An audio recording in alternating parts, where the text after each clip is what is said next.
আমার আজকের রেসিপি হলো বাঙালির সবথেকে প্রিয় একটা খাবার।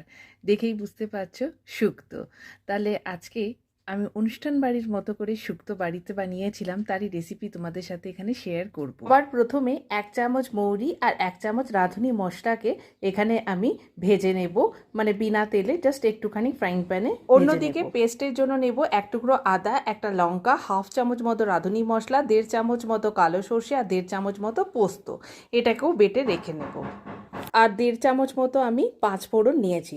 আর কিছু সবজি নিয়েছি যেগুলোকে লম্বা লম্বা কেটেছি, যেমন আছে তোমার গাজর, বিনস, সিম, বেগুন, তারপরে ড্রামস্টিক মানে সজনে ডাঁটা, আলু, করলা, কাঁচকলা, সব কিছু সবজি আর কি মোটামুটি নিয়েছি। পেঁপেটা এখানে পাওয়া যায় না, তাই পেঁপে নিইনি।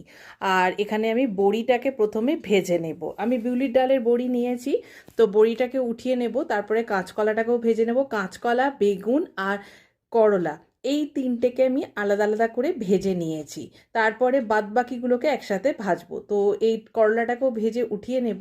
তারপর ওই তেলের মধ্যেই একটা শুকনো লঙ্কা ফোড়ন দেব। আর শুকনো লঙ্কার সাথে যে 5 ফোড়নটা আমি রেডি করেছিলাম, সেই 5 ফোড়নটা এখানে দিয়ে দেব। তারপর বাদবাকি যে সবজিগুলো থাকবে সেগুলোকে এখানে দিয়ে দেব।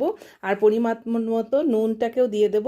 আর যে পেস্টটা আমি বানিয়ে রেখেছিলাম আদা, কাঁচা লঙ্কা, পোস্ত, সর্ষে, রাঁধুনি মশলা দিয়ে, সেই পেস্টটা অ্যাড করে দেব।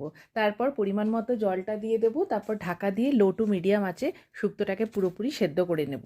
যখন দেখবো এটা একদম সেদ্ধ হয়ে গেছে, তখন আমি 2 চামচ মতো নারকেল কুড়িয়ে রেখেছিলাম, সেই 2 চামচ নারকেল নেব। আর একটুখানি দুধ দিয়ে নারকেলটাকে বেটে নেব মিক্সিতে। সেই দুধটা এখানে দিয়ে দেবো, নারকেল দুধটা। তারপর একদম লাস্টে এখানে বেগুন আর করলাটাকেও অ্যাড করে দেব। তারপর জাস্ট 2 থেকে 3 মিনিট মতো একটু ঢাকা দিয়ে দেবো, যাতে বেগুনটা ভালোভাবে সেদ্ধ হয়ে যায়। তারপর নামানোর আগে যে মৌরি আর আমি রাঁধুনি মশলা দিয়ে গুঁড়ো করেছিলাম, সেটা এখানে 1.5 চামচ মতো দিয়ে দেবো। আর বড়িটাও অ্যাড করে দেবো। এবারে নামিয়ে নাও, ব্যাস গরম গরম ভাতের সাথে শুক্তো পরিবেশন করো। এটা খেতে কিন্তু সত্যি খুব ভালো লাগছিল। তো আশা করি রেসিপিটা তোমাদেরও খুব ভালো লাগবে। তাহলে আবার দেখা হবে অন্য একটা নতুন ভিডিওতে।